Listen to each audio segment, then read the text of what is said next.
Hello दोस्तों, कैसे हैं आप सभी। आशा करता हूँ आप सभी स्वस्थ होंगे, मस्त होंगे। पढ़ाई लिखाई भी चल ही रही होगी। तो बिना देर किए हम लोग सीधे पॉइंट पे आते हैं।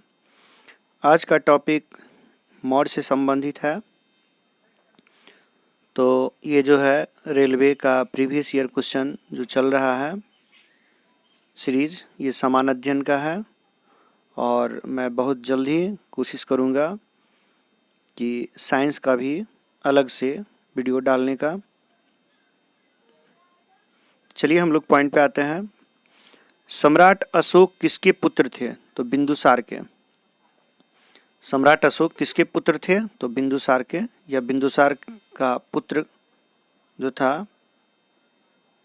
ठीक है, सम्राट अशोक जो थे किसके पुत्र थे? तो बिंदुसार के पुत्र थे, अर्थात बिंदुसार पिता हुआ और अशोक बेटा हुआ। अगला सवाल है, चाणक्य का एक अन्य नाम क्या था? चाणक्य को अन्य किस नाम से जाना जाता था? तो विष्णुगुप्त। चाणक्य को अन्य किस नाम से जाना जाता था? तो विष्णुगुप्त। किस राजा की कहानी मुद्रा राक्षस नाटक का विषय है? अर्थात मुद्रा राक्षस जो है उसमें किस राजा की जानकारी दी गई है? तो चंद्रगुप्त मौर्य की जानकारी उसमें दी गई है। अगला पॉइंट है, मौर्य वंश का अंतिम सम्राट कौन था? मौर्य वंश का अंतिम सम्राट कौन था? तो मौर्य वंश का अंतिम सम्राट बृहद्रथ था। मौर्य वंश का अंतिम सम्राट कौन था? तो बृहद्रथ था। अगला सवाल है, कि भारत का प्रथम साम्राज्य निर्माता कौन सा वंश था? भारत का प्रथम साम्राज्य निर्माता कौन सा वंश था? तो मौर्य वंश। भारत का प्रथम साम्राज्य निर्माता वंश मौर्य वंश। मौर्य वंश के बारे में बताया गया है कि मौर्य साम्राज्य भारत की भूमि पर स्थापित किए गए साम्राज्यों में सबसे पहला और सबसे बड़ा साम्राज्य था। भारत भूमि पर स्थापित साम्राज्यों में सबसे पहला और सबसे बड़ा साम्राज्य किसका था? तो मौर्य साम्राज्य। यह विशाल साम्राज्य ऑक्सस नदी की घाटी से कावेरी की द्रोणी तक सुगठित रूप से एक छत्र प्रशासन के अंतर्गत फैला हुआ था। यह विशाल साम्राज्य जो था ऑक्सस नदी की घाटी से कावेरी की द्रोणी तक सुगठित रूप से एक छत्र प्रशासन के अंतर्गत फैला हुआ था। चंद्रगुप्त मौर्य ऐसा पहला शासक था जिसने संपूर्ण भारत को राजनीतिक दृष्टि से एकता के सूत्र में पिरोया था। संपूर्ण भारत को राजनीतिक दृष्टि से एकता के सूत्र में किस शासक ने पिरोया था? तो चंद्रगुप्त मौर्य ने, जो कि मौर्य वंश का शासक था। उसके बाद कहता है कि महापद्म नंद वंश का एक महान शासक था। उसने पौरवों, इक्ष्वाकुओं और प्रद्योत्यों को, जो कौशाम्बी, कौशल और अवंती में शासन कर रहे थे, उनको पराजित कर अधिकांश उत्तर भारत पर अपना साम्राज्य स्थापित कर लिया। अगला सवाल है, मेगास्थनीज नहीं, निम्नलिखित में से कौन भारत नहीं आया था? तो कोलंबस भारत नहीं आया था। मेगास्थनीज भारत आया था, वास्को डी गामा आया था, फाहियान आया था। मेगास्थनीज चंद्रगुप्त मौर्य के शासनकाल में भारत आया था, जबकि फाहियान चंद्रगुप्त द्वितीय अर्थात राजा विक्रमादित्य के शासनकाल में भारत आया था। और वास्को डी गामा 1498 में भारत की खोज की, जबकि कोलंबस ने 1492 ईस्वी में अमेरिका की खोज की थी। कोलंबस भारत नहीं आया था। तो मेगास्थनीज चंद्रगुप्त मौर्य के समय में, फाहियान चंद्रगुप्त द्वितीय या विक्रमादित्य के समय में, वास्को डी गामा 1498 1498 भारत की खोज, कोलंबस 1492 अमेरिका की खोज। अगला सवाल है मेगास्थनीज किसके दरबार में था? मेगास्थनीज किसके दरबार में था? तो मेगास्थनीज चंद्रगुप्त मौर्य के दरबार से संबंधित है। मेगास्थनीज चंद्रगुप्त मौर्य के दरबार में यूनानी शासक सेल्यूकस का राजदूत था। मेगास्थनीज किसके दरबार में आया था या किसके दरबार में था? तो चंद्रगुप्त मौर्य के दरबार में था। और मेगास्थनीज जो था किसका राजदूत था? तो सेल्यूकस का राजदूत था, जो कि सेल्यूकस एक यूनानी शासक था।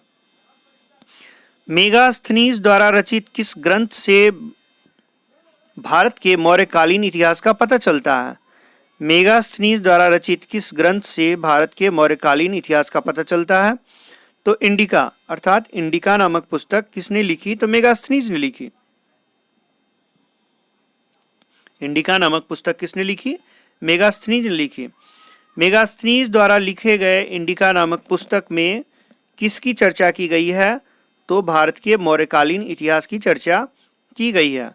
भारत के मौर्यकालीन इतिहास की चर्चा किस पुस्तक के माध्यम से की गई है? तो इंडिका से। मेगास्थनीज द्वारा रचित पुस्तक इंडिका से मौर्यकालीन इतिहास पर प्रकाश पड़ता है। मेगास्थनीज यूनानी राजा सेल्यूकस का राजदूत था। वह चंद्रगुप्त मौर्य के शासनकाल में भारत आया था। इसके पूर्व वह आर्कोसिया के क्षत्रप के दरबार में सेल्यूकस का राजदूत रह चुका था। चंद्रगुप्त मौर्य के शासनकाल में आने से पहले वह इससे पूर्व कहाँ का था? तो आर्कोसिया के क्षत्रप के दरबार में सेल्यूकस जो है उसको राजदूत के रूप में भेज चुका था। अगला है इंडिका। इंडिका किसकी कृति है? तो इंडिका जो है, इंडिका नामक पुस्तक किसने लिखा? तो मेगास्थनीज ने लिखा। अपने साम्राज्य के विस्तार के लिए चंद्रगुप्त मौर्य की सहायता की थी। अपने साम्राज्य के विस्तार में चंद्रगुप्त मौर्य की सहायता किसने की थी? तो चाणक्य ने। चाणक्य के माध्यम से चंद्रगुप्त मौर्य जो है सो अपने साम्राज्य का विस्तार कर पाया था। चाणक्य जिसे कौटिल्य विष्णुगुप्त के नाम से भी जाना जाता है, चंद्रगुप्त मौर्य का प्रधानमंत्री प्रधान पुरोहित भी था। चाणक्य जो था जिसे कौटिल्य विष्णुगुप्त के नाम से भी जाना जाता है, वह चंद्रगुप्त मौर्य का प्रधानमंत्री भी था और प्रधान पुरोहित भी था। वह बहुत ही कूटनीति व्यक्ति था। चाणक्य जो था बहुत ही कूटनीति व्यक्ति था। इसने चंद्रगुप्त मौर्य को प्रशिक्षण एवं उसके मार्ग निर्देशन का कार्य किया था, जिसके कारण उसे साम्राज्य विस्तार में सहायता मिली थी। चाणक्य जिसे कौटिल्य विष्णुगुप्त के नाम से भी जाना जाता है, चंद्रगुप्त मौर्य का प्रधानमंत्री तथा प्रधान पुरोहित भी था। वह जो था कूटनीति व्यक्ति था। उसने चंद्रगुप्त मौर्य को प्रशिक्षण दिया और उसके मार्ग निर्देशन का भी कार्य किया, जिसके कारण से उसके साम्राज्य का विस्तार हो पाया। प्राचीन भारत का वह प्रसिद्ध शासक जिसने अपने जीवन के अंतिम दिनों में जैन धर्म को अपनाया। प्राचीन भारत का वह प्रसिद्ध शासक जिसने अपने जीवन के अंतिम दिनों में जैन धर्म को अपनाया, तो चंद्रगुप्त जो था उसने अपने अंतिम समय में जो है सो जैन धर्म को अपना लिया था। निम्नलिखित में से किस मौर्य शासक ने अपनी राजगद्दी का परित्याग कर दक्षिण में जैन तापसिक के जैसा प्रवास किया? या चंद्रगुप्त मौर्य ने अपने जीवन के अंतिम समय में किस धर्म की दीक्षा ली? या चंद्रगुप्त मौर्य ने अपने जीवन के अंतिम दिन कहाँ बिताए? सभी एक दूसरे से जुड़े हुए सवाल हैं। पहला पंक्ति कहता है मौर्य शासक ने अपनी राजगद्दी का परित्याग किया तथा दक्षिण में जैन तापसिक के जैसा प्रवास किया। या दूसरा लाइन कहता है चंद्रगुप्त मौर्य ने अपने जीवन के अंतिम समय में किस धर्म को अपनाया।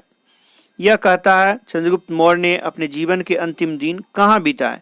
ये सभी सवाल एक दूसरे से जुड़े हुए हैं और इसकी सही व्याख्या इस प्रकार से है। मौर्य वंश के संस्थापक चंद्रगुप्त ने अपने जीवन के अंतिम दिनों में जैन धर्म को अपनाया तथा जैन अनुश्रुति के अनुसार उसने मैसूर के श्रवणबेलगोला में सल्लेखना द्वारा मृत्यु का वरण किया। चंद्रगुप्त मौर्य ने जैन साधु भद्रबाहु से जैन धर्म की दीक्षा ली थी। इन सभी का जवाब इसी में दिया हुआ है। तो मौर्य वंश का संस्थापक कौन था? तो चंद्रगुप्त मौर्य था। चंद्रगुप्त मौर्य ने अपना अंतिम जीवन में किस धर्म को अपनाया? तो जैन धर्म को अपनाया। जैन अनुश्रुति के अनुसार उसने अपना अंतिम समय अर्थात मृत्यु का वरण कहाँ किया? तो मैसूर के श्रवणबेलगोला में सल्लेखना द्वारा। चंद्रगुप्त मौर्य ने जैन धर्म की दीक्षा किससे ली थी? तो जैन साधु थे, उनका नाम था भद्रबाहु, उसी से उसने जैन धर्म की दीक्षा ली थी। अगला सवाल है, चाणक्य किसका प्रधानमंत्री था? तो चाणक्य चंद्रगुप्त मौर्य का प्रधानमंत्री था। चाणक्य जो था चंद्रगुप्त मौर्य का प्रधानमंत्री था। चाणक्य की सहायता से ही चंद्रगुप्त ने विस्तृत मगध साम्राज्य की स्थापना की। चाणक्य बिंदुसार का प्रधानमंत्री भी रहा। चाणक्य जो था ये बिंदुसार का भी प्रधानमंत्री रहा है। चाणक्य को अन्य किस नाम से जाना जाता है? तो चाणक्य को विष्णुगुप्त, कौटिल्य, इन सब के नाम से भी जाना जाता है। अर्थशास्त्र के लेखक कौन थे? तो अर्थशास्त्र के लेखक भी चाणक्य ही थे। अर्थशास्त्र के लेखक चाणक्य ही थे। चाणक्य को इतिहास में विष्णुगुप्त, कौटिल्य के नाम से भी जाना जाता है। चाणक्य को अन्य नाम विष्णुगुप्त और कौटिल्य के भी नाम से जाना जाता है। पुराणों में उन्हें द्विजर्भ अर्थात श्रेष्ठ ब्राह्मण कहा गया है। अर्थात पुराणों में चाणक्य के लिए किस शब्द का उपयोग किया गया है? तो द्विजर्भस, ठीक है ना, द्विजर्भस, जिसका मतलब होता है श्रेष्ठ ब्राह्मण भी कहा गया है। उन्होंने राजशासन के ऊपर अर्थशास्त्र नामक प्रसिद्ध ग्रंथ की रचना की। अर्थशास्त्र में 15 अधिकरण और 180 प्रकरण हैं। इसके श्लोकों की संख्या 4000 बताई जाती है। तो अर्थशास्त्र में कुल कितने अधिकरण हैं? 15। और कितने प्रकरण हैं? तो 180। और श्लोकों की संख्या कितनी है? तो 4000 है। निम्नलिखित में से कौन सा भारत का सबसे प्राचीनतम राजवंश है? तो मौर्य वंश जो है सो भारत का सबसे प्राचीनतम राजवंश है। दिए गए राजवंशों में से मौर्य राजवंश भारत का प्राचीनतम राजवंश है। इसकी स्थापना चंद्रगुप्त मौर्य ने की थी। चाणक्य या कौटिल्य चंद्रगुप्त मौर्य के प्रधानमंत्री थे। चाणक्य या कौटिल्य किसके प्रधानमंत्री थे? तो चंद्रगुप्त मौर्य के प्रधानमंत्री थे। अगला सवाल है, फिर है, निम्नलिखित में से प्राचीनतम राजवंश कौन है? तो निम्नलिखित में से प्राचीनतम राजवंश यहाँ पे नंद वंश दिया जा रहा है। तो ऑप्शन के अनुसार कहा जा रहा है कि उपयुक्त में से सबसे प्राचीनतम राजवंश नंद वंश है। नंद वंश का जो समय है, नंद वंश का जो शासनकाल है 344 ईसा पूर्व से 323 ईसा पूर्व, जबकि मौर्य वंश का शासनकाल 322 ईसा पूर्व से लेकर के 184 ईसा पूर्व, जबकि गुप्त वंश का शासनकाल 320 से 554 ईस्वी तथा पल्लव वंश का शासनकाल 171 ईसा पूर्व से 26 ईस्वी तक था। इसके लिए मैं एक ट्रिक लेकर के आऊँगा। ऐसे तो मैं जहाँ तक मुझे याद है, ठीक है ना, ये वंशों को याद रखने के लिए हसीन, मौन, सुख है, ठीक है, मतलब हर्यक वंश, उसके बाद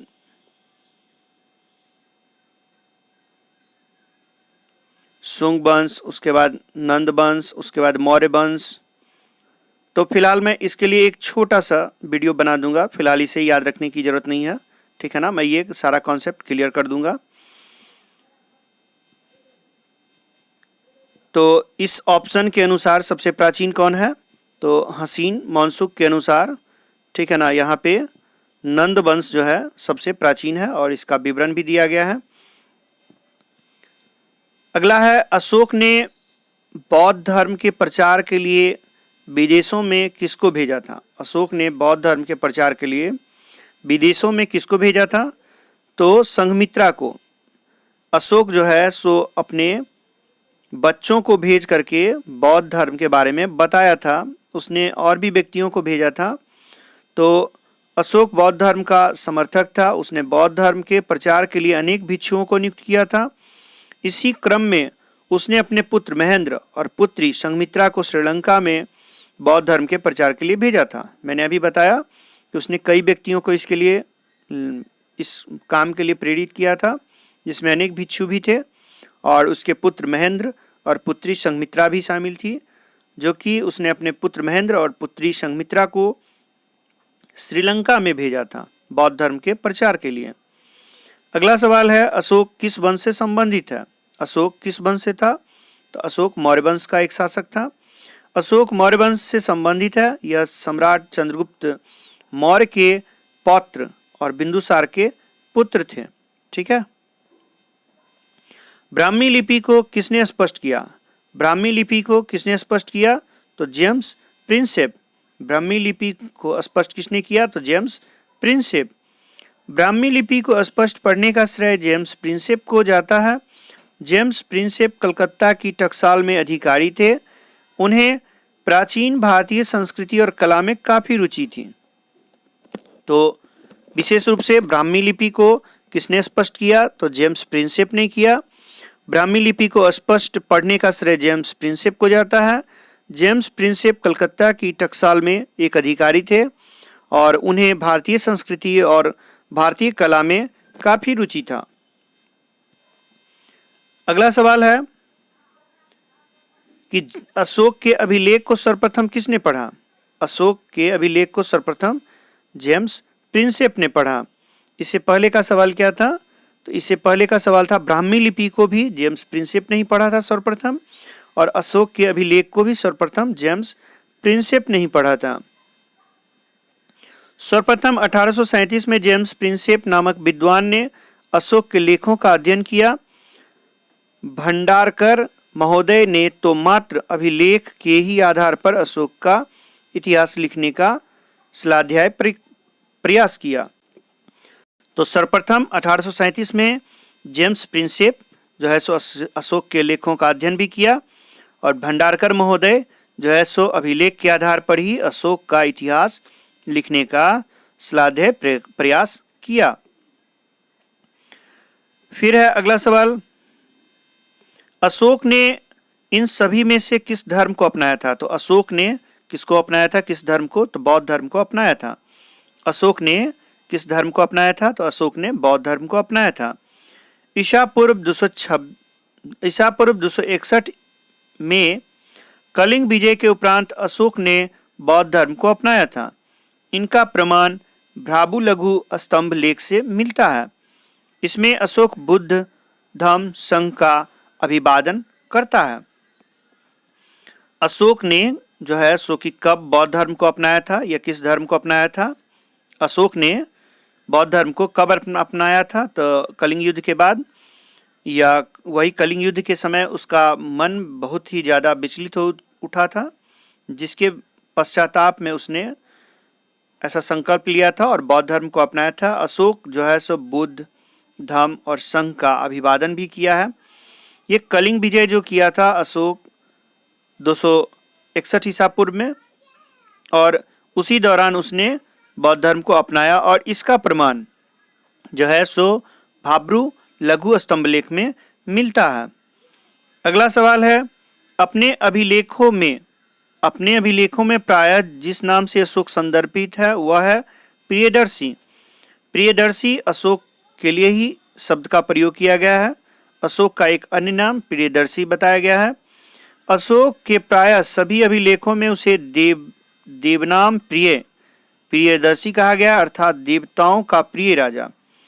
प्रियदर्शी ये पूरा कहा गया है देवनाम प्रियदर्शी। ठीक है, देवनाम प्रियदर्शी अशोक को कहा गया है। ये सभी अभिलेखों में मिलता है। सम्राट अशोक पर कलिंग विजय के युद्ध के प्रभाव को निम्न रूप से देखे जा सकते हैं। सम्राट अशोक के कलिंग युद्ध के बाद उस पर क्या प्रभाव पड़ा, इसको चट्टान अभिलेख के माध्यम से इसकी जानकारी मिल सकती है। अशोक के 13वें शिलालेख से कलिंग युद्ध तथा उसके प्रमाणों के विषय में विस्तृत जानकारी प्राप्त होती है। कलिंग युद्ध की हृदय विदारक हिंसा एवं नरसंहार ने अशोक के हृदय स्थल को स्पर्श किया और उसने सदैव के लिए युद्ध नीति का परित्याग करके धम्म विजय की नीति का श्री गणेश किया। ये कलिंग युद्ध के बारे में, अशोक के कलिंग युद्ध के बारे में 13वें शिलालेख में मिलता है इसकी जानकारी। और उसके जो हृदय परिवर्तन हुए थे, हिंसा और नरसंहार को देख करके उसका जो हृदय परिवर्तन हुआ था कलिंग युद्ध में, उसकी भी जानकारी 13वें शिलालेख से मिलती है। और इस प्रकार से उसने धम्म विजय की शुरुआत की। किस स्थान के निकट कलिंग युद्ध लड़ा गया था? तो किस स्थान के निकट कलिंग युद्ध लड़ा गया था? तो ढौली, ठीक है ना। किस स्थान के निकट कलिंग युद्ध लड़ा गया था? तो ढौली। कलिंग युद्ध प्राचीन काल में उड़ीसा राज्य में ढौली या धौली नामक स्थान के निकट लड़ा गया था। इस स्थान से दीर्घ शिलालेख भी प्राप्त हुआ है। इस स्थान से दीर्घ शिलालेख भी प्राप्त हुआ है, अर्थात कलिंग युद्ध वर्तमान में उड़ीसा में का क्षेत्र था, जो कि धौली या ढौली के नाम से लड़ा गया था उसी जगह पर। और यह जो है यहाँ से अर्थात ढौली से या धौली से दीर्घ शिलालेख भी प्राप्त हुआ है। सारनाथ में किस सम्राट का स्तंभ है? सारनाथ में किस सम्राट का स्तंभ है? तो सारनाथ में अशोक का स्तंभ है। सम्राट अशोक ने बौद्ध धर्म को अपनाने के बाद धर्म के प्रचार के लिए अनेक कार्य किए। भगवान बुद्ध से संबंधित स्थानों पर सम्राट अशोक द्वारा स्तंभ लेख शिलालेख बनवाए गए थे। भारत का राजचिन्ह सारनाथ स्थित अशोक के सिंह स्तंभ की अनुकृति है। इसका निर्माण भी अशोक ने ही करवाया था। वो जो सिंह स्तंभ है वो सारनाथ से जो मिला है, भारत का जो राजचिन्ह के रूप में है, उसका भी निर्माण किसने करवाया था? तो अशोक ने करवाया था। सारनाथ का लॉयल कैपिटल किस शासक से संबंधित है? देखिए वही शब्द है, ठीक है ना। सिंह स्तंभ को इंग्लिश में लायन कैपिटल कहा गया है। सिंह स्तंभ को इंग्लिश में क्या कहा गया? अंग्रेजी शब्द में लायन कैपिटल कहा गया है, जो कि अशोक से संबंधित है। सारनाथ का लायन कैपिटल अशोक से संबंधित है। यह अशोक के शासनकाल में बना था। अगला है, अशोक ने अपने शिलालेखों में अपने समकालीन दक्षिण के किस राज्य का उल्लेख नहीं किया था? अशोक ने अपने शिलालेख में अपने समकालीन दक्षिण के किस राज्य का उल्लेख नहीं किया था? तो कुषाण का उल्लेख उसके शिलालेख में नहीं मिलता है। अर्थात अशोक के समय में दक्षिण में चोल, पांड्य, केरल पुत्र, इन सब की चर्चा उसके शिलालेख में की गई है और कुषाण की चर्चा नहीं की गई है। अशोक के दूसरे शिलालेख में सुदूर दक्षिण के चोल, पांड्य, सत्यपुत्र, केरल पुत्र आदि राज्यों का उल्लेख मिलता है, किंतु कुषाण का उल्लेख नहीं मिलता है। दक्षिण के चोल, पांड्य, सत्यपुत्र, केरल पुत्र, इन सब की चर्चा मिलती है, जबकि कुषाण की चर्चा नहीं मिलती है।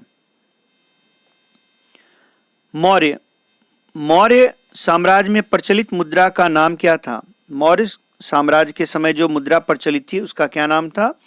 तो पन। मौर्य साम्राज्य के समय में जो मुद्रा चलती थी उसे पन के नाम से जाना जाता था। मौर्य साम्राज्य में प्रचलित मुद्रा पन थी। मौर्य साम्राज्य में प्रचलित मुद्रा पन थी। मौर्य काल में सिक्के सोने, चांदी तथा तांबे के होते थे। इन सिक्कों को निष्क और स्वर्ण कहा जाता था। इन सिक्कों को निष्क और स्वर्ण भी कहा जाता था। चांदी के सिक्के को कासारपन या धरन कहा जाता था। तांबे के सिक्के को मासक कहा जाता था। काकनी भी तांबे का बना छोटा सिक्का होता था। सबसे पहले ये जानना है कि मौर्य साम्राज्य में जो सर्वाधिक प्रचलन में जो मुद्रा थी उसे पन कहा जाता था। मौर्य काल में सोने, चांदी और तांबे के भी सिक्के चलते थे और इन सिक्कों को निष्क और सुवर्ण कहा जाता था। विशेष रूप से चांदी के सिक्के को कासारपन या धरन कहा गया है, जबकि तांबे के सिक्के को मासक और तांबे के छोटे सिक्के को काकनी। तो अर्थात इससे ये पता चला, यहाँ से चांदी का स्पष्ट है कासारपन या धरन और तांबे का यहाँ स्पष्ट नाम है मासक और काकनी। ठीक है, तो निष्क जो है सो सोने के सिक्के से संबंधित होंगे और ऐसे तो मुख्य रूप से ये कहा ही गया है कि पन, जो भी मुद्रा चलती थी उसे पन कहा जाता था। अगला है, निम्नलिखित में से कौन मौर्य वंश का शासक नहीं है? निम्नलिखित में से कौन मौर्य वंश का शासक नहीं है? तो मौर्य वंश का शासक जो है, ठीक है, मौर्य वंश का शासक नहीं है तो अजातशत्रु नहीं है, क्योंकि अजातशत्रु हर्यक वंश का था। चंद्रगुप्त मौर्य मौर्य वंश से संबंधित है। अशोक, बिंदुसार, ठीक है। अजातशत्रु हर्यक वंश का शासक था और इसने 492 से 460 ईसा पूर्व तक मगध पर शासन किया। कुनिक इसका उपनाम था और यह बिंबिसार का पुत्र था। अजातशत्रु हर्यक वंश का शासक था। अजातशत्रु को कुनिक के नाम से भी जाना जाता था। अजातशत्रु बिंबिसार का पुत्र था। अगला सवाल है, अशोक का उत्तराधिकारी कौन था? अशोक का उत्तराधिकारी कौन था? तो अशोक का उत्तराधिकारी कुणाल था। पुराणों और बौद्ध ग्रंथ दिव्यावदान के अनुसार अशोक का उत्तराधिकारी कुणाल था। बिंदुसार अशोक के पिता थे तथा राहुल गौतम बुद्ध के पुत्र थे। यहाँ पे ऑप्शन के अनुसार कुणाल किससे संबंधित था? तो अशोक से। बिंदुसार किससे संबंधित है? अशोक से। और राहुल किससे संबंधित है? तो गौतम बुद्ध से। तो अशोक का उत्तराधिकारी कुणाल और बिंदुसार का उत्तराधिकारी अशोक अर्थात अशोक के पिता, और राहुल जो था वो गौतम बुद्ध के पुत्र। अगला सवाल है, मौर्य वंश का अंतिम राजा कौन था? तो बृहद्रथ जो था, ठीक है, मौर्य वंश का अंतिम राजा था। मौर्य वंश का अंतिम राजा बृहद्रथ था। पुष्यमित्र शुंग इसका सेनापति था। पुष्यमित्र शुंग जो था राजा बृहद्रथ का सेनापति था। इसने बृहद्रथ को मारकर शुंग वंश की स्थापना 185 ईसा पूर्व में की थी। 185 ईसा पूर्व में किस वंश की स्थापना हो गई? शुंग वंश की स्थापना हो गई और बृहद्रथ को मार करके पुष्यमित्र शुंग ने शुंग वंश की स्थापना की थी। महाकवि बाणभट्ट ने हर्षचरित्र में लिखा है कि अनार्य सेनापति पुष्यमित्र शुंग ने अपने स्वामी बृहद्रथ मौर्यों को सेनाओं का निरीक्षण करते समय कुचल डाला। और इसके बारे में महाकवि जो बाणभट्ट थे उनकी जो कृति है हर्षचरित्र अर्थात हर्षचरित्र की रचना किसने की? बाणभट्ट ने की। और हर्षचरित्र नामक पुस्तक में इस बात की चर्चा की गई है कि पुष्यमित्र शुंग ने अपने स्वामी बृहद्रथ को कुचल डाला है। अगला सवाल है, प्राचीन सांची स्तंभ किसके समय में बना था? प्राचीन सांची स्तंभ जो है किसके समय बना था? तो अशोक के समय में बना था। प्राचीन सांची का स्तंभ किसने बनवाया था? तो अशोक ने बनवाया था। सांची और सारनाथ के स्तंभ पर एक साथ 4 सिंह की आकृति मंडित की गई थी। सांची का स्तंभ अशोक ने बनवाया था। सांची और सारनाथ के स्तंभों पर एक साथ 4 सिंहों की आकृति मंडित की गई थी। अगला सवाल है, पाटलिपुत्र निम्नलिखित में से किन नदियों के संगम पर बसा है? पाटलिपुत्र अर्थात पटना जो है किन नदियों के संगम पर बसा है? तो गंगा और सोन, गंगा और सोन के संगम पर पटना अर्थात पाटलिपुत्रा बसा है। पाटलिपुत्र गंगा एवं सोन नदियों के संगम पर बसा है। इसकी स्थापना महाजनपद काल में हुई थी। परिशिष्ट वर्तन गार्गी संहिता वायु पुराण के अनुसार उदयन ने गंगा एवं सोन नदी के संगम पर पाटलिपुत्र नामक राजधानी नगर की स्थापना की थी। अर्थात पाटलिपुत्रा गंगा और सोन के संगम पर बसा है और इसकी जानकारी हमें महाजनपद के समय से ही इसकी स्थापना हो गई थी। वैसे उज्जैन ने इसको अपनी राजधानी नगर बनाया था पाटलिपुत्रा को, अर्थात उज्जैन पाटलिपुत्रा से संबंधित है।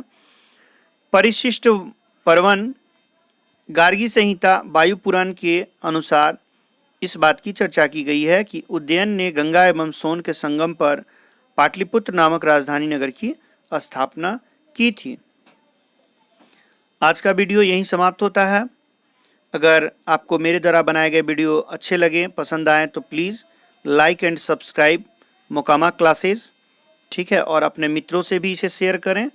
मैं इसी तरह से निरंतर प्रयास करता रहूँगा और आपके लिए रेलवे से संबंधित नए नए वीडियो लेकर आता रहूँगा। और हमारे चैनल पर आप नए हैं तो मैं फिर से कह रहा हूँ कि मेरे चैनल को सब्सक्राइब करें और लाइक करें और अपने दोस्तों से भी शेयर करें। मोकामा क्लासेस आपके लिए फिर से एक नई वीडियो के साथ उपस्थित होगा। तब तक के लिए जय हिंद। फिर मिलते हैं हम लोग एक नए वीडियो के साथ।